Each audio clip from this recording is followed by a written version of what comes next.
Matutino Su Mundo. Bueno, seguimos en este martes 2 de diciembre en este programa especial con Carolina Mejía, primera alcaldesa de la Primada de América, secretaria general del PRM, partido de gobierno, jefa, líder y guía de su familia. ¿Qué más le podemos poner? Un amor completo, es un amor completo. Mi familia junto a mi esposo. ¿Cómo es? Junto a mi esposo. Bueno, qué buena conversación con Carolina. Cuando la gente habla desde el punto de vista de la honestidad, es muy fácil la comunicación. Esa es la verdad y nos agrada mucho conversar contigo. Vamos a entrar en la alcaldía, Carolina, pero te dejamos una pregunta sobre qué se siente, porque yo, si tuviera a Omar Fernández, se lo preguntara. Debe ser una sensación muy buena ser hijo de un presidente. Sí, en mi caso, que puedo hablar del mejor papá del mundo, que es mi querido papá, he admirado siempre de él, justo lo que decíamos antes en la pausa, la responsabilidad con la que asumió y ha asumido siempre todos los cargos y todas las funciones que ha desempeñado. Un gran privilegio para mí, para mis hermanos, que lo hemos dicho en muchas ocasiones, tanto en privado como en público, tener ese ejemplo de un hombre íntegro, trabajador, transparente, un ser verdaderamente especial. Yo le digo a mis hijos que ellos tienen la suerte de tener el mejor papá para ellos, porque el mío es el mejor de la bolita de Muy bien. Vamos con la alcaldía, Carolina. Tienes un gran desafío porque te fuiste por la reelección, una reelección que estaba como que sí, que no. Estaba que no. Estaba que no. Claro. Y decidiste que sí. Bueno, lo conversé con el presidente y yo lo que soy, Graimer, es una PRMista comprometida con el equipo que somos en el PRM, y mi deseo, mi intención, yo se la había comunicado en el 2023 al señor presidente, y en su momento, pues cuando nos reunimos y él me planteó y conversamos, yo he demostrado a lo largo de mi historia en el PRM que he sido una mujer de equipo, que he sido una PRMista de equipo. Se me requirió en el 16, me honró el presidente con ser su compañera de boleta, como ya conversamos, pero en el 18 se planteó esa visión conjunta del presidente en ese momento, de los candidatos Luis Abinader e Hipólito Mejía, de impulsar a José Ignacio Paliza y a Carolina Mejía como presidente y secretario general del partido. Nos tocó a nosotros poder lidiar con todos esos ánimos, armonizar y llevar al partido acompañado de tantos hombres y mujeres buenos y trabajadores y alcanzar la presidencia de la República. Tus logros más importantes, muchos de política vamos a hablar en breve, tus logros más importantes en la alcaldía.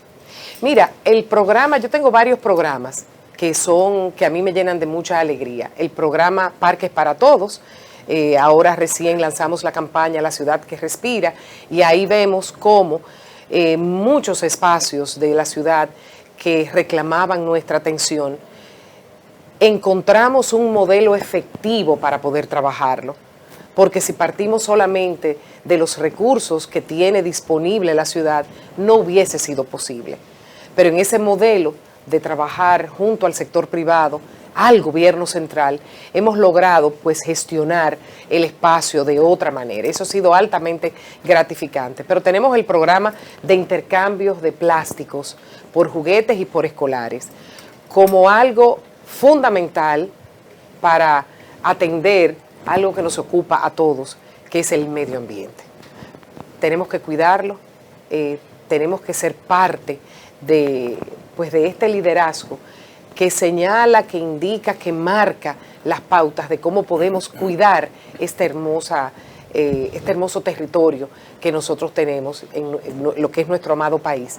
Y ahí ese programa educa, pero además compensa el esfuerzo que hacen los niños y niñas, que a mí también me da muchísima alegría, de intercambiar X cantidad de botellitas plásticas por bicicletas, por patinetas, por carritos, por muñecas. Es muy lindo. Entonces, ese es otro programa que para mí es muy hermoso. Luego que nosotros recuperamos los espacios, tenemos un programa que se llama Vive tu Parque, donde promovemos y desarrollamos actividades recreativas, culturales, deportivas. Y entonces es pensando no solamente en la sostenibilidad de lo que trabajamos, de lo que recuperamos, pero en que la gente, que es para quienes nosotros trabajamos, para quienes yo dedico todas mis energías y mis fuerzas y mi pasión, vivan mejor. Carolina, quiero felicitarte. Primero por el proyecto de recuperar los parques. Estaban muy arrabalizados. Pero quiero saber en qué consiste el proyecto Una Ciudad que Respira. Mira, nosotros al identificar esas necesidades que teníamos, hemos desarrollado este proyecto y nos toca estimular a toda nuestra gente, a los dominicanos, no solamente a los capitaleños, en la responsabilidad compartida que tenemos. Es un ejercicio hermoso que a través de La Ciudad que Respira nosotros le podamos mostrar al país cómo funciona de manera efectiva cualquier programa que uno abrace. Y se hace desde la comprensión individual. Muchas veces las personas, los ciudadanos, nos quedamos como si no fuéramos parte de la solución o de mantener la ciudad y el país en mejores condiciones. Es todo lo contrario. En el modelo que nosotros desarrollamos, el ciudadano juega un rol protagónico. Cuando yo estaba en el 2020 analizando con los técnicos de mi partido, con Waldis Taveras, cuál era la propuesta programática que íbamos a hacer, yo recuerdo en una conversación con ellos que hablábamos, especialmente con Waldis, de la importancia de crear una ordenanza donde se definiera la labor del cogestor de los espacios recuperados. Una persona del entorno, ya sea si es un residencial, un sector, en un barrio, que cuando nosotros hacemos la intervención, sea un veedor honorífico de que las reglas que nosotros establecemos en esos parques y de que la convivencia que ahí se da, sea la que está llamada a ser, de paz, de respeto. Yo digo que los espacios que nosotros recuperamos han sido una linda oportunidad para reeducarnos, para entender que, por ejemplo, las aceras y los espacios públicos están llamados a ser los lugares más democráticos de una ciudad. Porque a todos nos toca, nos debería tocar disfrutarlos en igualdad de condiciones. ¿Qué está pasando con Villajuana, donde vemos que las aceras están arrabalizadas? Sí. ¿Qué están Nosotros tenemos ustedes? un programa de recuperación de espacios públicos a través de la Defensoría del Uso del Espacio Público y ha sido bastante efectiva. Lo que pasa es que ha habido muchos años de una cultura de mal uso del espacio. Nosotros, por ejemplo, recuperamos en la Yagüita, cerca de aquí, en la Yagüita de los Jardines, recuperamos unas aceras que estaban ocupadas desde el 1980. En el parque de la urbanización Fernández, esa laguna ambiental, que estamos viendo imágenes Sí. De cómo estaban muchos de esos espacios, esa laguna ambiental de Fernández generaba una situación tan grave en todo el sector. Junto al presidente de la República hicimos un planteamiento de sanearla. Ahí vivía doña Mayra, que hacía 30 años, un alcalde, un síndico en ese momento, le había dicho a su esposo, venga y quédese aquí para que me cuiden este terreno del ayuntamiento. Y ahí doña Mayra vivía con sus hijos en condiciones de insalubridad tremendo. Gracias al presidente Abinader logramos trasladar a doña Mayra para nosotros poder empezar a intervenir ese lugar. Entonces ahí empezamos a hacer la remediación ambiental a través de unas construcciones de pozos y a profundidad, creo que a 160 metros de profundidad. La cosa es que hicimos una remediación ambiental y recuperamos también donde estaba el vivero, que es lo que se llama hoy el Parque de Fernández, que Luis Alejandro aquí, que hizo el diseño, nosotros recibimos un premio del World Urban Parks,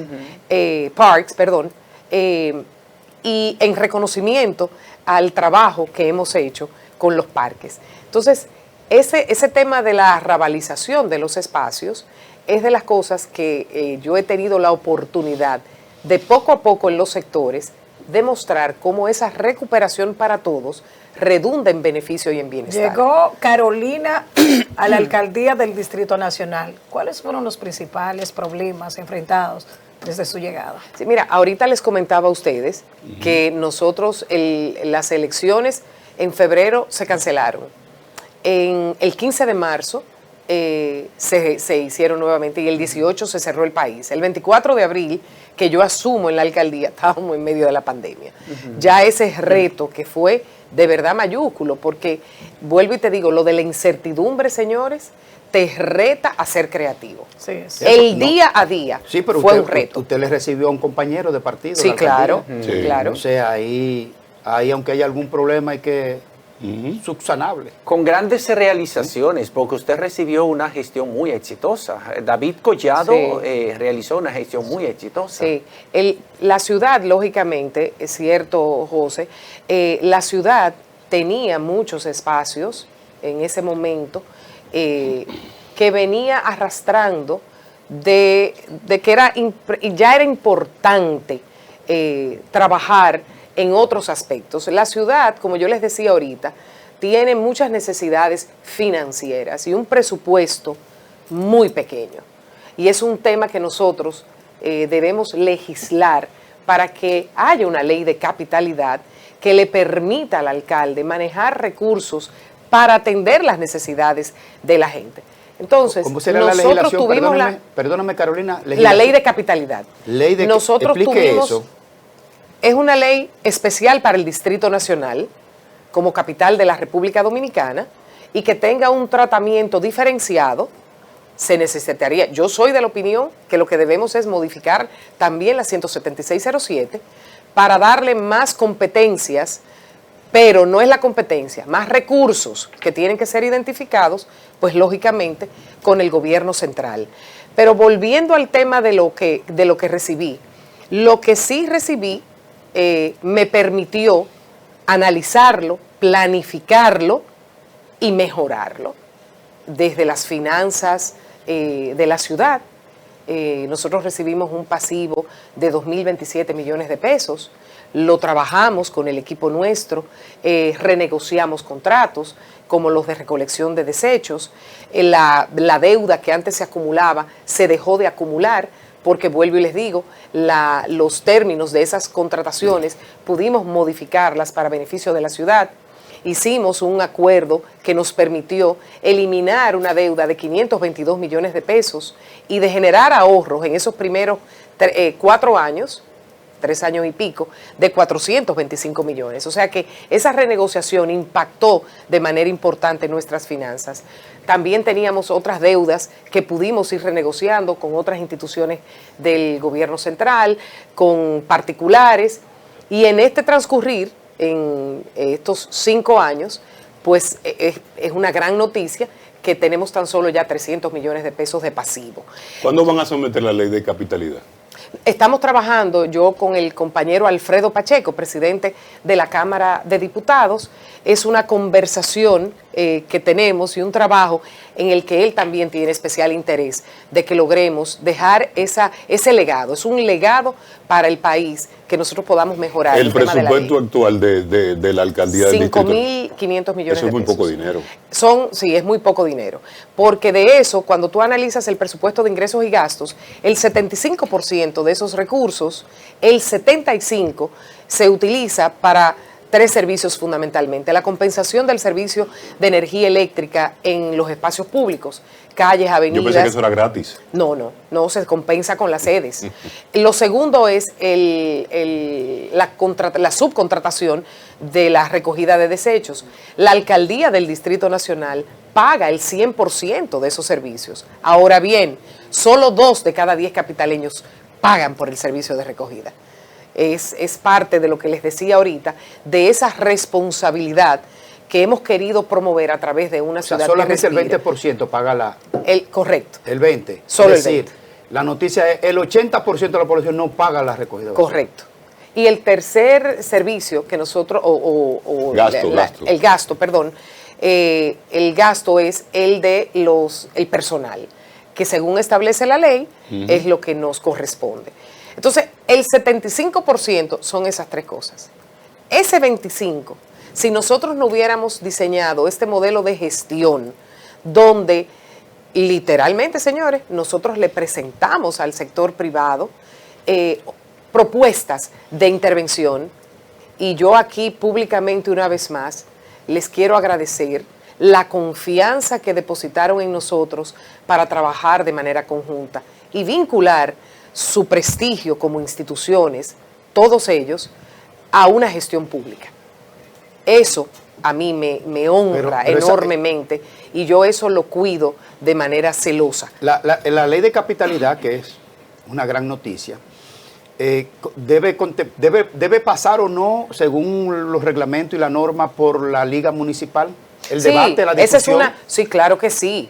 De las cosas que hemos hablado con el presidente de la liga, es la necesidad de que todos nuestros técnicos trabajemos de manera conjunta para impulsar eso. Porque vuelvo y les digo, es un legado importante que debemos dejarle a nuestros próximos alcaldes para que puedan gestionar de manera menos complicada el tema de los diferentes territorios, no solamente aquí la capital, en todos los territorios se dan situaciones. Esa ley tiene como objetivo mejorar, por ejemplo, el flujo de finanzas hacia los ayuntamientos, pero ¿de qué manera? Por ejemplo, podemos citar 3 ejes básicos fundamentales que podrían agilizar eso, mejorar eso. Mira, es una conversación que hay que tener con diferentes actores del gobierno central, empezando por el Ministerio de Hacienda y por la propia Dirección de Presupuesto.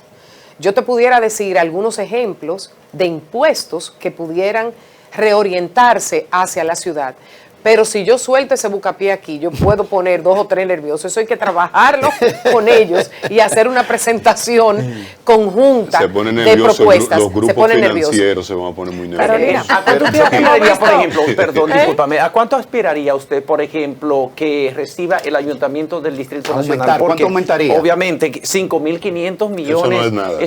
Esos son centavos para gestionar para el tamaño ciudad. De este lío. Entonces, y los problemas acumulados por años.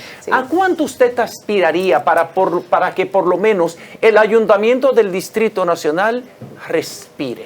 Mira, yo no le puedo poner techo al trabajo que tenemos por delante, pero mucho más.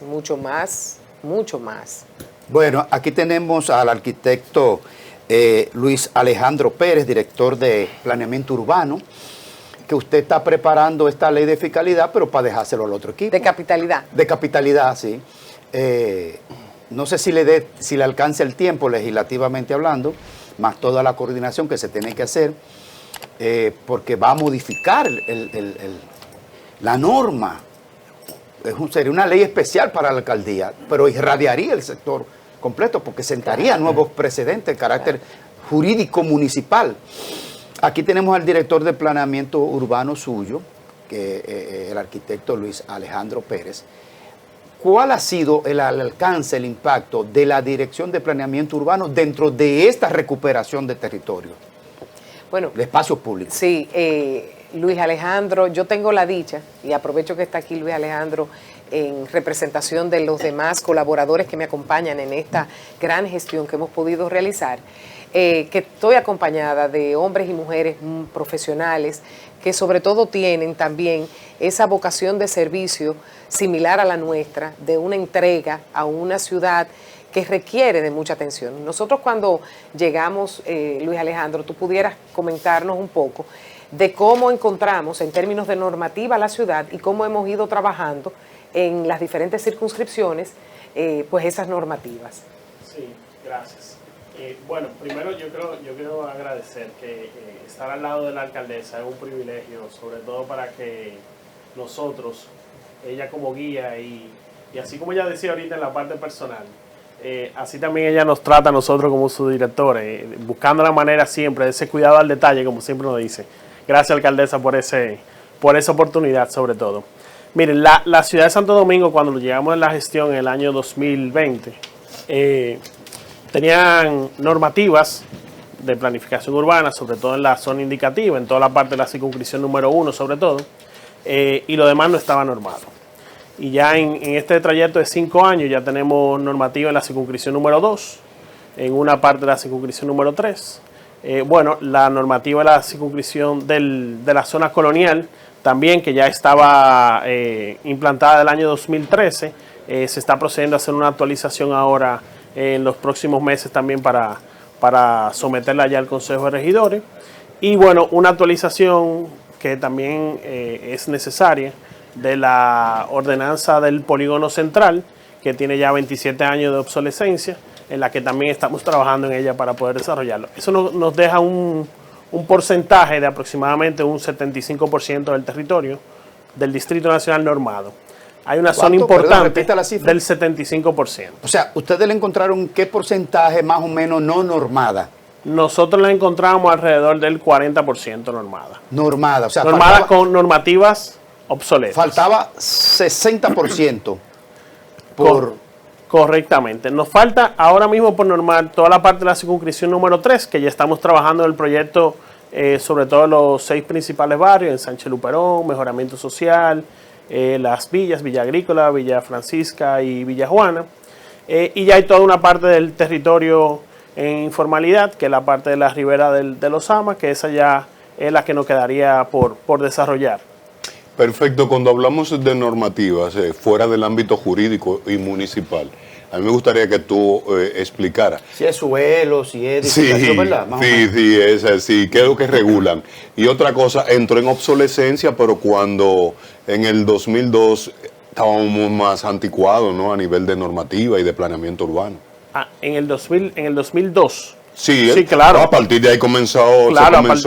Por ejemplo, la del polígono central, que fue prácticamente de las primeras normativas, es del año 98. Tú sabes. Y del 98 esa no se ha actualizado todavía. Y estamos en ese proceso ahora, que en los próximos meses también estaríamos. Que eso hay que resaltarlo. Hay espacios que están siendo normados en adición a lo que encontramos, pero lo que encontramos también se trabaja en el proceso de actualización.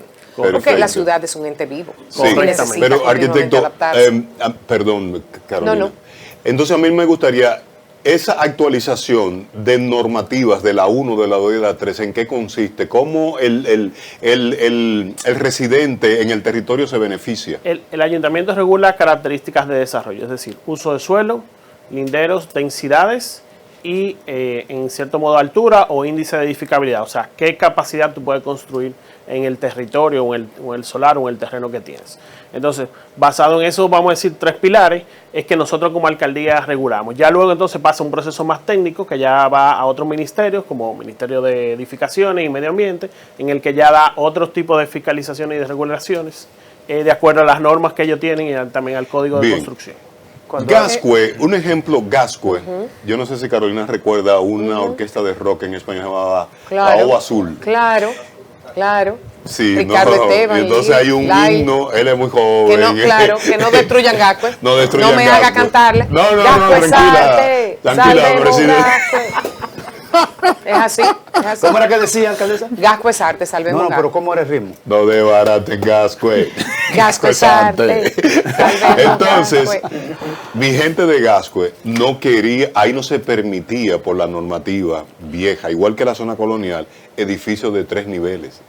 Y entonces, ¿cómo ha cambiado en esta gestión de Carolina esas situaciones que se dan en algunas demarcaciones, sobre todo de la 1? La normativa de Gascue viene dada del año 2013 y desde ese entonces están muy bien establecidas las normas.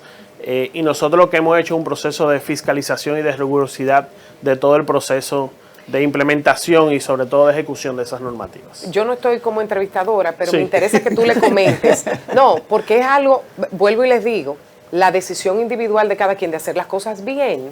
Correcto. ¿Cuántas denuncias recibimos y cuántas sometemos al tribunal municipal? Nosotros en lo que va de año tenemos 1.200 denuncias recibidas, de las cuales más de 600 están sometidas a un tribunal. De faltas de ciudadanos, de desarrolladores. Y lo digo por lo que les decía ahorita. Todos debemos entender cuáles son nuestras responsabilidades. Correcto. Tenemos derechos, pero tenemos deberes. Ahí entran los Carolina, mi última pregunta sobre ese tema. ¿Cuáles son esas faltas graves, sobre todo de los desarrollistas? Sí.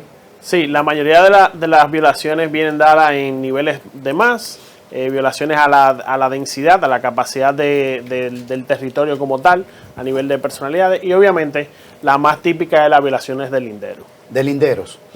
Ana Daisy. Ok, ingeniero, a mí me gustaría saber cuál es el enfoque que ustedes están teniendo para mejorar lo que es la integración peatonal en la ciudad colonial. Sí, las normativas que tenemos en el Distrito Nacional las que vamos actualizando. Primero, bueno resaltar que en el año 2021 aprobamos la ordenanza de aceras y espacios públicos, la 01-2021, en la que propiciaba una ciudad más caminable y en la que daba las características de desarrollo de ese espacio público más democrático, como decía la alcaldesa, que es la acera. Y basado en eso, entonces, todas las actualizaciones de nuestras normativas van dadas en ampliaciones de aceras, obviamente, para dar mayor espacio al ciudadano, y en que la acera sea arborizada con el plan de arbolado del Distrito Nacional que tenemos, para que entonces, con más razón, podamos tener una ciudad mucho más caminable y mucho más ordenada. Hay un tema, alcaldesa, que usted está contra la pared. Ajá. Sí. Yo no sé lo que usted va a hacer, cómo usted va a dejar eso. Llévala suave. Usted que va para la presidencia de la República, probablemente, pero usted tiene que dar alguna respuesta con el tema de la inundación urbana. Como alcaldesa, ¿qué usted ha logrado dialogar con su presidente Abinader y su gobierno del PRM? ¿Qué es lo que vamos a hacer con esas inundaciones? Mira, qué buen tema. Cada vez que se nubla, sus opositores dicen, bueno, Carolina, atenta. Mira, nosotros la colocan en una yolita, hemos visto imágenes. Sí, yo también, sí, pero a la verdad que a mí me mortifica un poco esas imágenes, porque el trabajo se realiza, se hace de manera preventiva. Yo te voy a hablar de varios factores, porque todas estas soluciones se trabajan en diferentes niveles, ¿no? Lo primero es que nosotros tenemos un programa que se mantiene durante todo el año de limpieza de invernales y de colectores. Se hace una inversión dentro de ese presupuesto limitado que tenemos de alrededor de 5 a 6 millones de pesos mensuales en la contratación de los servicios de limpieza de todos los invernales y colectores de la ciudad. Eso nosotros lo intensificamos cada vez que Indomet nos informa de alguna posible tormenta o precipitaciones. Más allá de eso, aquí hay una realidad de que el gobierno central, que es a quien le corresponde el desarrollo de la infraestructura del drenaje pluvial y del soterrado de servicios, prácticamente nunca ha invertido en eso que es tan importante. El desarrollo de la superficie debe ir acompañado de ese desarrollo del subsuelo. ¿Qué nosotros hemos hecho? Para que las cosas pasen, tú tienes que planificarlas.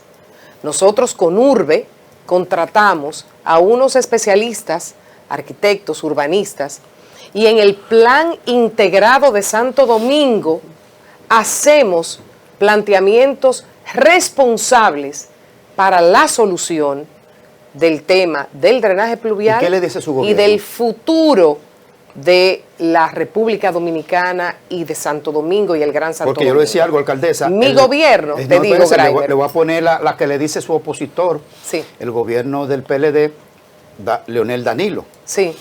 De que ellos fueron los que hicieron las otras galerías de drenaje pluvial en la tendencia norte-sur hacia el Mar Caribe. Sí. De eso. Y que los gobiernos del PRD, PRM no han hecho una sola galería.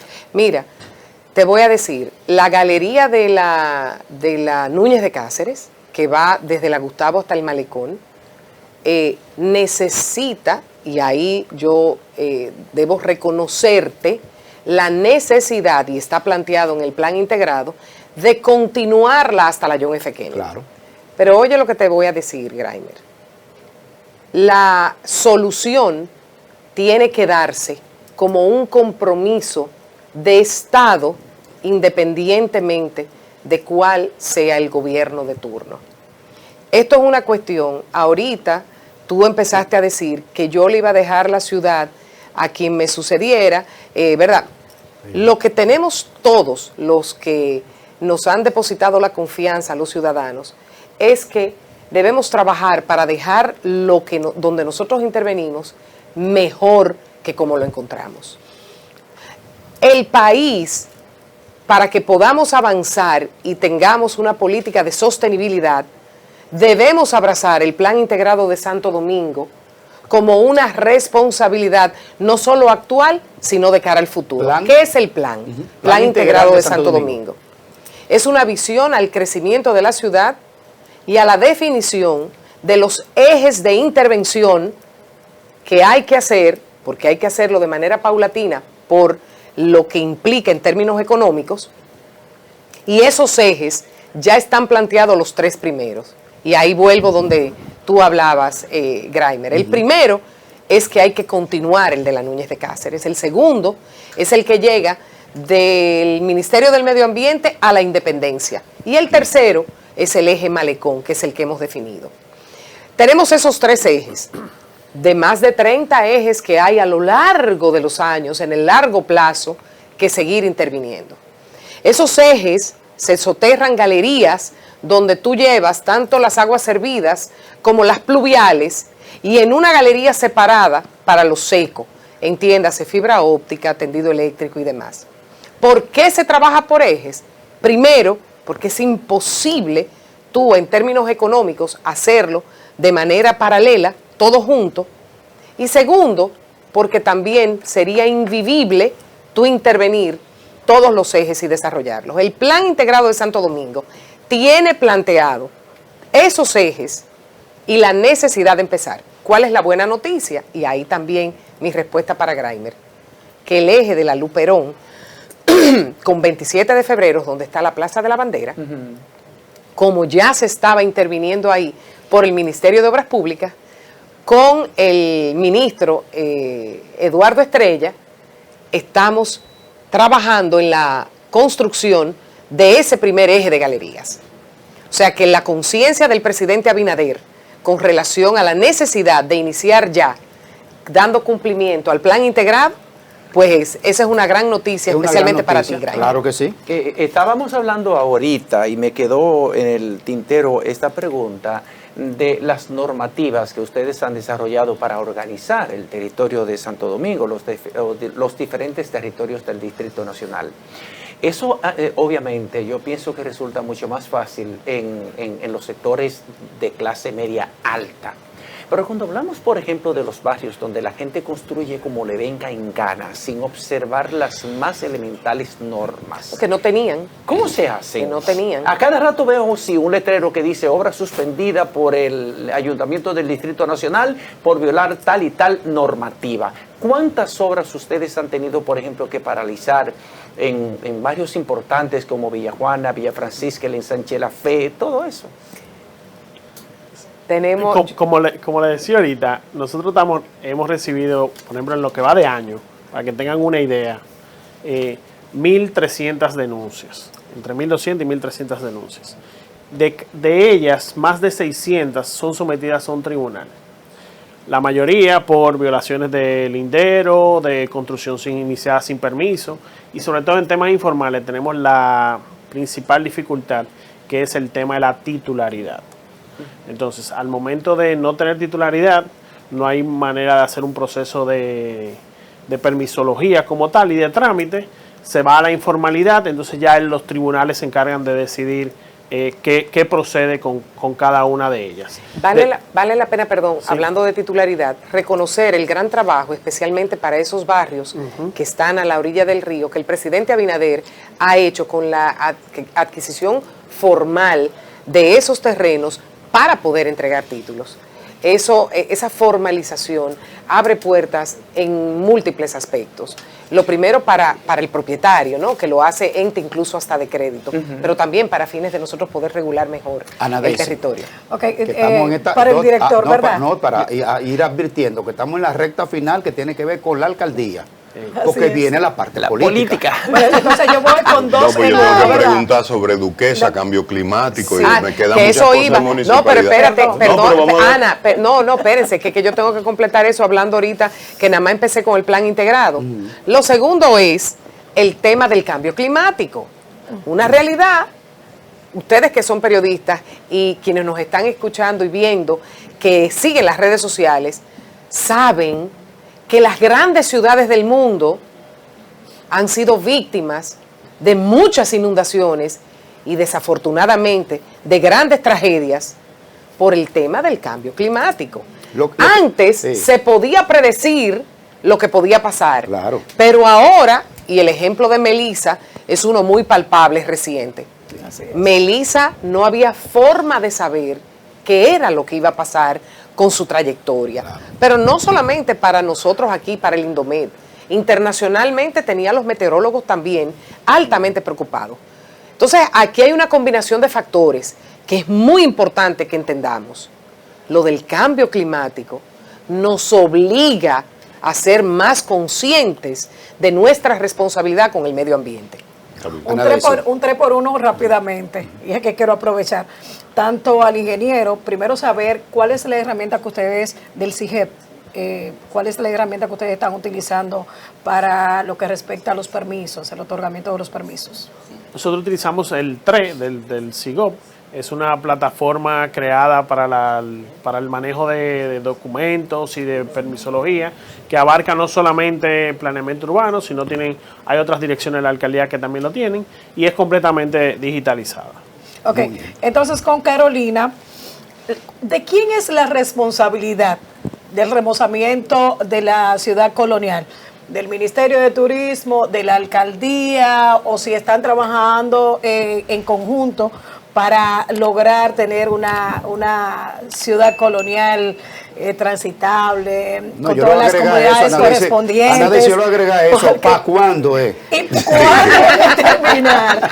¿Cuándo van a terminar esos trabajos? Con las lluvias, precisamente con Melissa, la ciudad colonial se inundó completamente y cada vez que cae un chin de agua, eso es intransitable.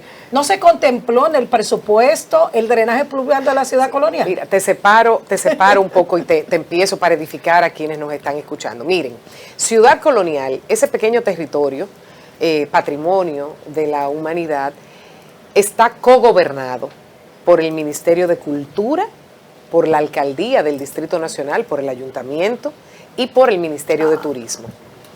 Cuando hace ya muchos años se inició con la primera etapa del préstamo del BID, se creó una unidad que administra el programa. Y desde cuando estaba Francisco Javier en turismo, en ese momento se decidió que ese programa, esa comisión, fuera encabezada por el Ministerio de Turismo.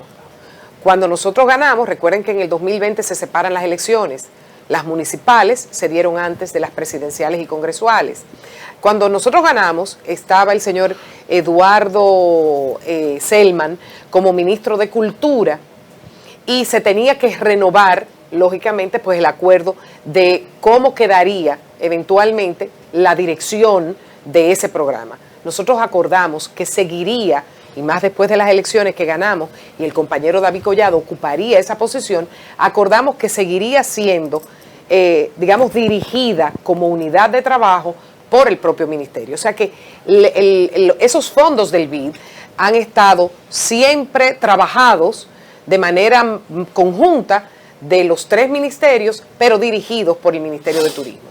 Ahora bien, una cosa son esos fondos que contempla el préstamo y la intervención puntual de ciertas cosas. Y otra, que para poder abarcar otras soluciones e intervenciones, con la llegada de las personas, de nuestros visitantes, también el ministerio recibe fondos importantes que el presidente determinó que se podían también incluir como propios en la ampliación de trabajos, que eso lo trabaja directamente Seistur en el Ministerio de Turismo. Tú ves, son dos cosas separadas. Esa intervención que vemos de muchas de las calles y la construcción y reconstrucción de aceras y demás en Ciudad Colonial está no manejado por el programa del BID, sino por Seistur. O sea, bien, son dos cosas separadas, aunque estén en el mismo territorio. Carolina, y próxima candidata del PRM a la presidencia, tenemos que hacer una pausa. Solamente le voy a decir un tema para que nos vayamos a la pausa y conversemos. ¿Cómo le cayó la marcha de la Fuerza del Pueblo? Bien. Vamos a la pausa. ¿Tú eres Carolina? No. Se escuchó. Bueno, en este programa especial de este martes 2 de diciembre con Carolina Mejía, alcaldesa del Distrito Nacional y aspirante a la presidencia por el PRM, que según están diciéndose la tercera fuerza dentro del PRM. Pero no se equivoquen. Oye, ¿cómo es el asunto? Por primera vez una mujer. Abinader, oye, ¿cómo que está distribuida la carga? Vamos a ver. Según las fuerzas. Abinader, Hipólito y Carolina son las tres gente que más tienen fuerza ahí adentro. ¿Y dónde dejaron a David? Señores, por Dios. Mira, estamos fuera de tiempo para hablar de temas. Sí, estamos fuera de tiempo. Estamos fuera de tiempo para hablar de esos temas. Y el calendario electoral, la Junta lo tiene claramente definido. Dígaselo a la Fuerza del Pueblo en la marcha. Bueno, pero ya la Junta, que es la autoridad, ya se refirió a eso. O sea, ¿Cómo le pareció a usted la marcha? ¿Tú oíste lo que dijo la Junta? Oriéntenos. No. Yo creo que lo debemos de buscar. Pero dice, yo entiendo que hay que ser, señores, cuidadoso y respetuoso de las normas nuestras. Están para eso. Es lo que hemos estado hablando. Si tú lo traspolas a cualquier tema, todo gira alrededor del cumplimiento de las reglas. Yo empecé hablando de eso cuando les dije de los parques, de lo importante de reeducarnos, y yo hago ese énfasis porque desde ahí vemos que si usted cumple con las reglas, las cosas funcionan para todo el mundo. ¿Cómo le pareció la marcha políticamente hablando? ¿Fue política, fue social? Sí, la marcha. Sí. Fue una marcha política y yo la vi sin sal. Sin sal. Sí, sin sal. ¿Pero cómo sin sal? ¿Cómo tenía así? sal. ¿Cómo así? ¿No tiene sabor? Sí. Pero vamos a la recomposición de las fuerzas, porque el dato es interesante, Carolina, y no se puede obviar.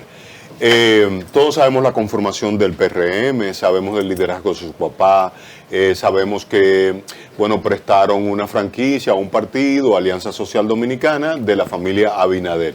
Pero el dato en esta mesa es interesante, resaltante, o sea, que usted se ha convertido en una tercera fuerza, en una tercera vía importante. Entonces, usted se siente con ese dato que está documentado, la más votada, 500,000 de capitaleños votamos por usted. Entonces, ¿usted cree que la construcción de esa tercera fuerza se va a imponer en la convención interna en el 27? Miren, el proceso nuestro interno se hará para los miembros del partido con un padrón cerrado el 3 de octubre del 2027. En el caso mío, del proyecto que yo encabezo, lo trabajo definiendo mis estrategias con relación a fortalecer pues esa estructura y esa fidelización de personas que apoyan eso. Y cada uno de los precandidatos, supongo que tendrán sus propias estrategias. La mía, yo la he definido, como ya he dicho, sobre la base de cuál es la metodología de escogencia del candidato del PRM. Pero más importante que todo eso, es que yo puedo hablar en nombre de todos mis compañeros PRMistas, no solamente los precandidatos. Todos tenemos un compromiso primario con el presidente Abinader. Y en los tiempos que establece la ley y nuestros propios estatutos, nosotros vamos a cumplir y vamos a trabajar con la visión clara de lo que requiere el partido y el país de nosotros. Entonces, yo por eso digo, el tema de las precandidaturas es algo natural y es algo bueno. Vivimos en democracia y muchas veces no nos damos cuenta de lo valioso que es lo que aquí se ha podido hacer, no ahora, lo que se viene construyendo desde hace décadas y que cada vez nosotros logramos fortalecerla aún más. La relación que tenemos con el liderazgo nacional también es buena, es de respeto. Aquí usted no ve posturas entre nuestros líderes, nuestros guías, nuestros dirigentes, irrespetuosas, irreverentes, para nada. Entonces, ese ejercicio de una democracia donde también desde la oposición se puede construir, esa apertura del propio presidente Abinader a trabajar con los otros líderes de otros partidos políticos es muy buena para todo el mundo.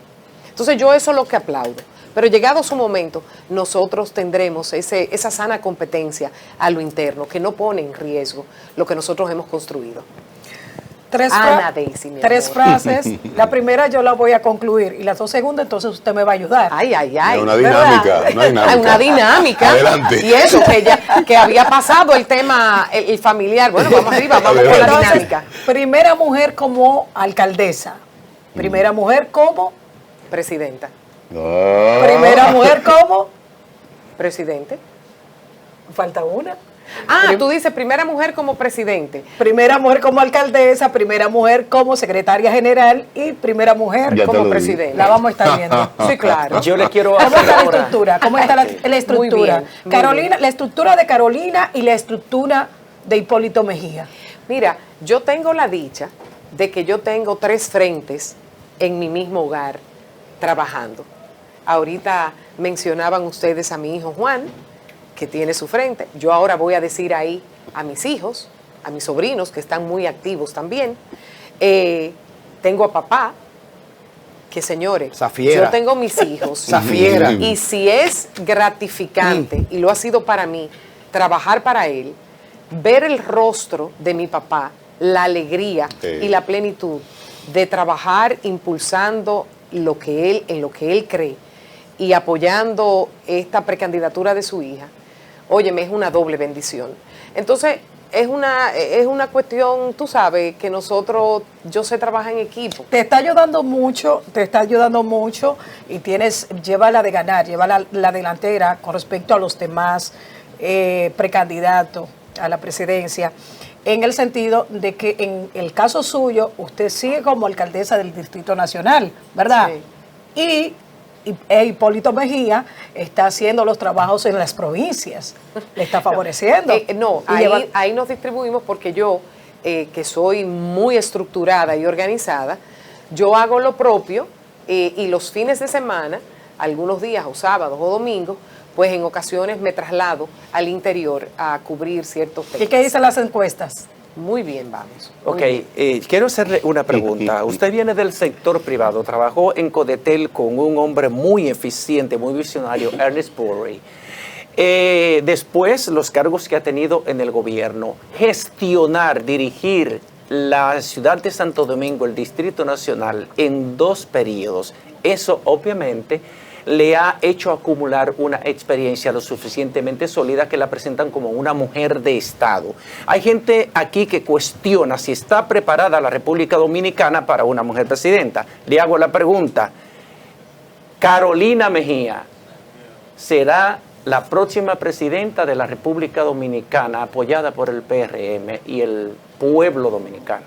Dios mediante. Dios mediante. ¿Es así? Dios mediante, así será. Hay unas encuestas que dicen, están las encuestas, porque es que yo soy una mujer de campo, igual que papá. Hazte la chichilla Entonces, ahora. yo vengo de allá, de la Lima, de La Vega, y estoy aprendiendo con los que saben. Oye. Entonces hay unas encuestas donde hay unos candidatos que están terciando, ¿verdad?, a ser candidato a la presidencia. Está David Collado, está Carolina, está Yayo, pero Yayo, un amigo un abrazo desde muy aquí. Querido, Yayo. Pero la competencia está internamente entre David Collado y Carolina. De Carolina no pasar en la interna, ¿apoyaría a David Collado como vicepresidenta de la República? No, yo voy como presidente, Correcto. no como vice. Ok. Saca tu número de encuesta que tú tienes. ¿Qué dicen las encuestas tuyas? No, pero di un número. ¿Qué dicen las encuestas tuyas? Di un número. Que Carolina lleva la delantera. ¿Pero cuánto? Eso es lo que está diciendo. ¿Cuánto? Lleva unos numeritos por encima. Pero hay otras encuestas que dicen que David Collado va en la delantera con un 30%. Sí, lo interesante es que el mecanismo de elección que nosotros tenemos es una convención con padrón cerrado.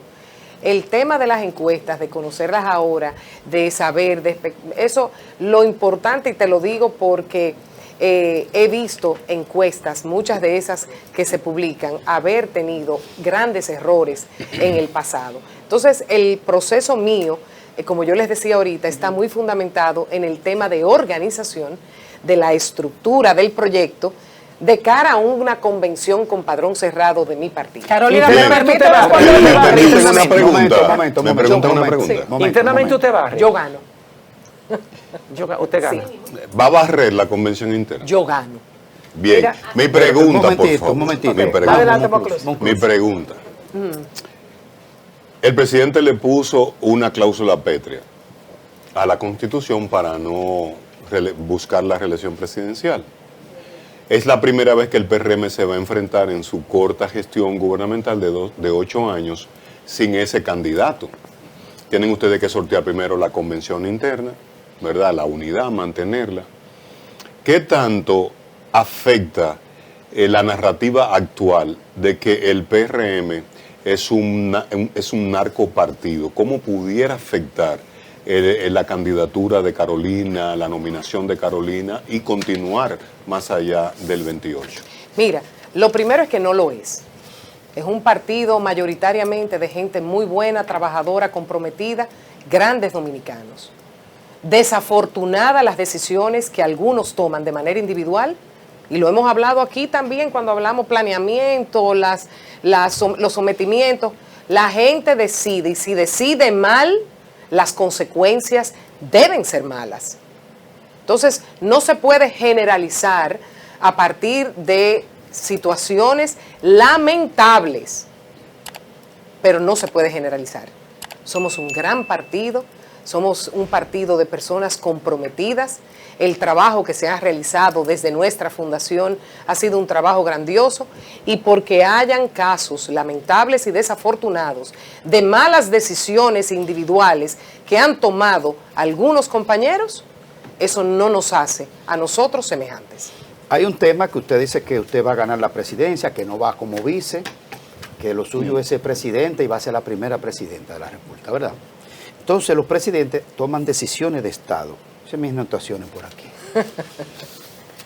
Como los presidentes toman decisiones de Estado, ¿cuál es su postura respecto del acuerdo de la República Dominicana con los Estados Unidos y entregar espacio vital y de soberanía nacional con relación a un conflicto en la región del Caribe? Mira, las 3 veces que nosotros hemos tenido acuerdos puntuales, cuando el doctor Balaguer, cuando el presidente Hipólito Mejía y ahora el presidente Abinader, se dan en el marco de una serie de conversaciones, de acuerdos que no son de conocimiento público, y son decisiones, como tú bien dices, responsables que toman los mandatarios. En la comunidad internacional nosotros tenemos ese gran aliado político y comercial que es los Estados Unidos de Norteamérica, y que, gracias a Dios, ha vuelto a poner a la República Dominicana en el centro de un liderazgo que hemos ejercido y que sobresalimos en la región, encabezado por el presidente Luis Abinader, en la lucha que aquí se ha librado contra el narcotráfico, las malas prácticas. Y ahora tenemos la presencia de una nueva embajadora de los Estados Unidos y yo te diría que una nueva etapa de fortalecimiento de nuestras relaciones. En el marco de esas conversaciones, esa decisión que tomó el presidente Abinader, ¿cómo te la califica? A mí me parece correcta. ¿Correcta? Sí. ¿Responsable? Sí, me parece responsable. Como te he dicho, como las 2 anteriores que en el momento, dadas las circunstancias, también fueron tomadas. O sea que si usted fuera presidente en este caso, también tomaría la misma decisión. Sí. En este caso. Sí. Muy bien. Sí. La llegada de la embajadora que dijo que venía a combatir al gobierno comunista chino. La embajadora de Estados Unidos. Yo te voy a decir, yo vi que refirieron eso, yo no escuché sus declaraciones. Eso fue en el Congreso de Estados Unidos cuando estaba postulando. Yo no las escuché. No me parece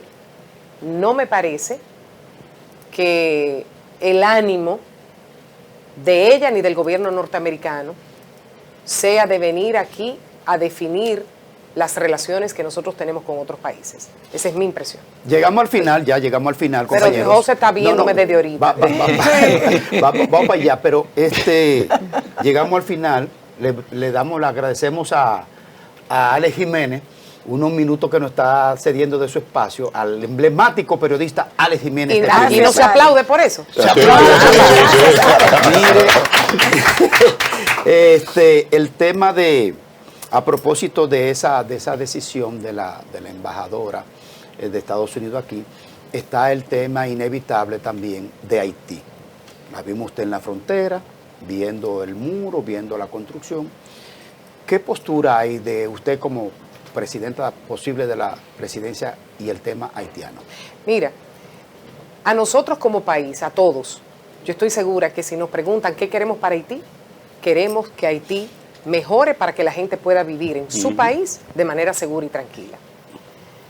Hace 21 años, poco más, aquí se aprobó la Ley de Desarrollo Fronterizo. Y yo he dicho muchas veces que nosotros tenemos que impulsar, además de ese muro físico, un muro económico y un muro ecológico con el hermano país de Haití. Yo te voy a poner un ejemplo de lo que es un muro económico. Económico. Económico.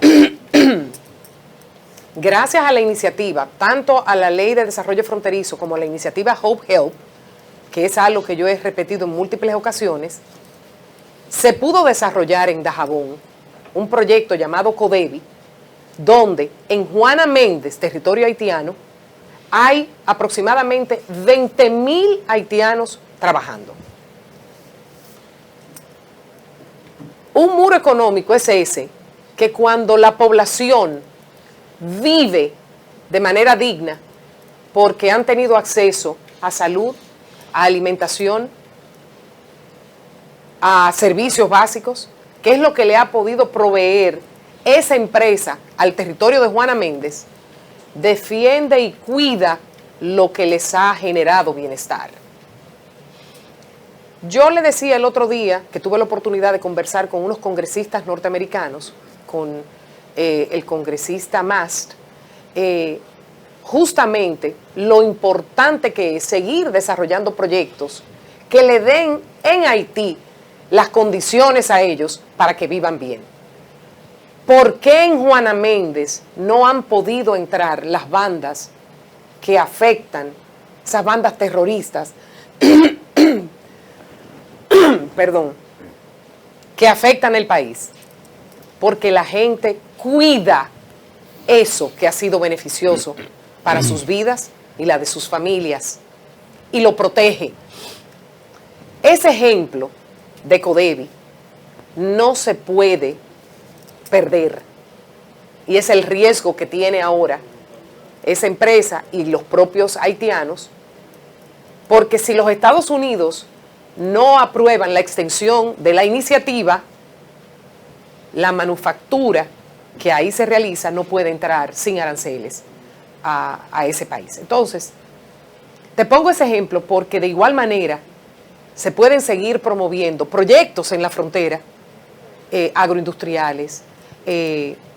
Está, por ejemplo, el otro ejemplo con La Real que se hizo sobre la base de la Ley de Desarrollo Fronterizo. La 2801 la aprobó tu papá. Correcto. O sea, y se extendió ahora.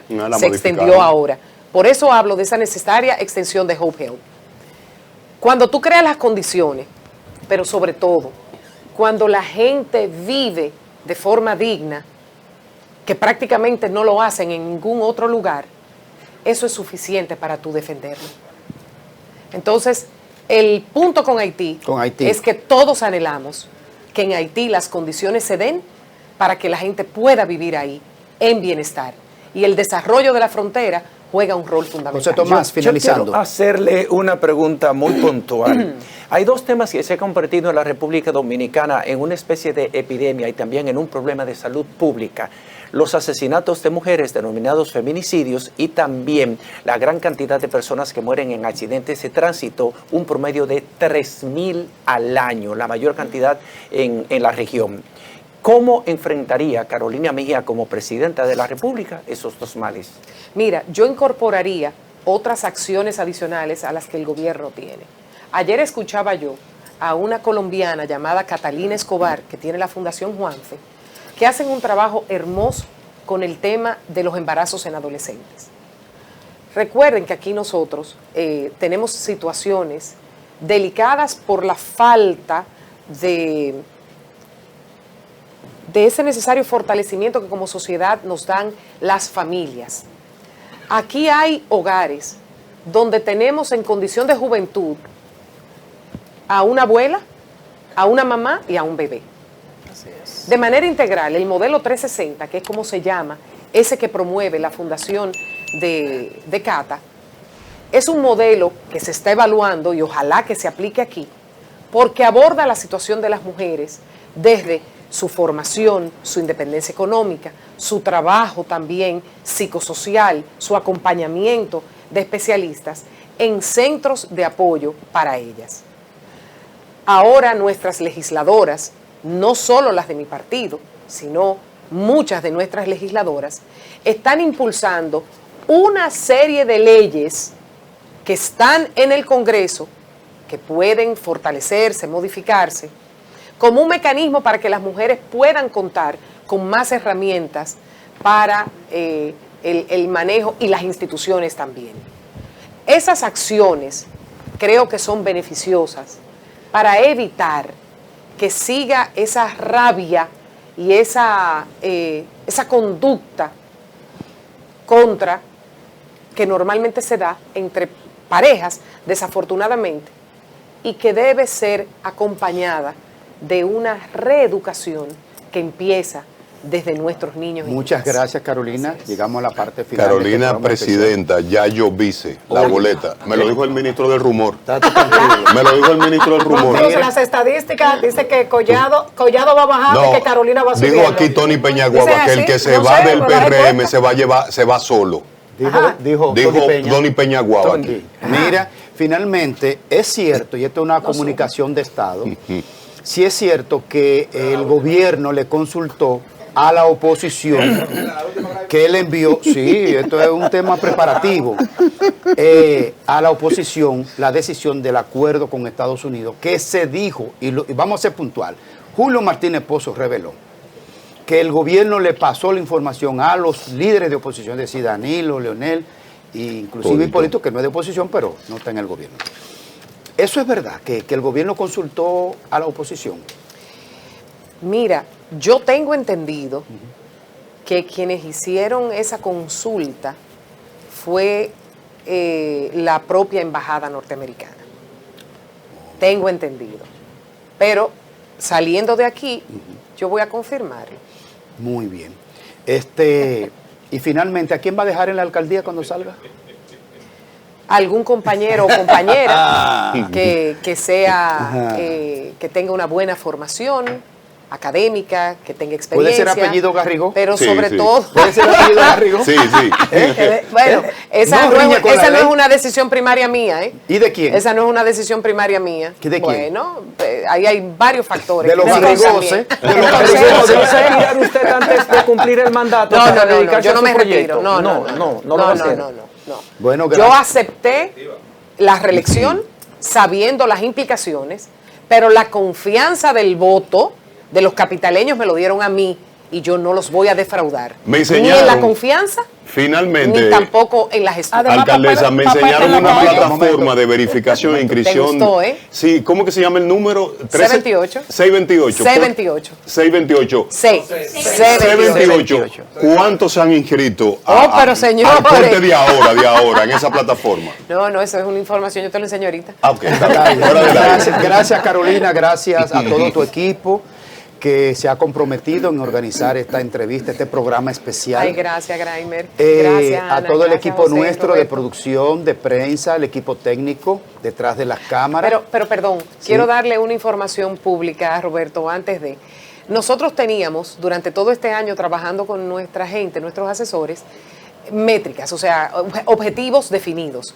Yo soy una mujer que trabaja por objetivos, para poder medirlos, ¿no? Y teníamos un objetivo de fidelizar X cantidad de personas. Sí te puedo decir que para el 14 de diciembre esa cantidad de personas se ha triplicado.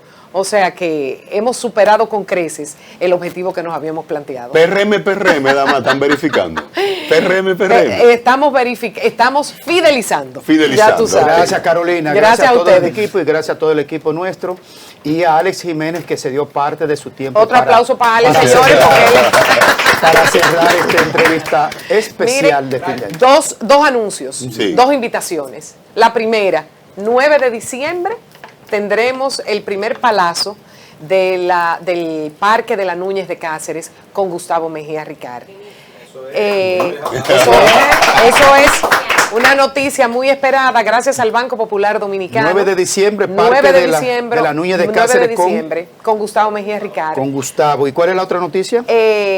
La otra noticia que es importante, y ya ustedes lo han visto, es que hemos preparado el malecón de Santo Domingo para que sea ese lugar el centro de la celebración de nuestra Navidad. Seré un usuario. Tenemos en la Plaza Santo Domingo un hermoso arbolito con un nacimiento y todo el malecón adornado con unos elementos con luces lindísimos, especial para la familia dominicana. El centro de la celebración de la Navidad es aquí, el malecón de Santo Domingo. Va a haber mambo. Muchas gracias. Nos vemos. Gracias, chicos. Nos vemos mañana. Mañana tenemos un gran programa también. Matutino Su Mundo.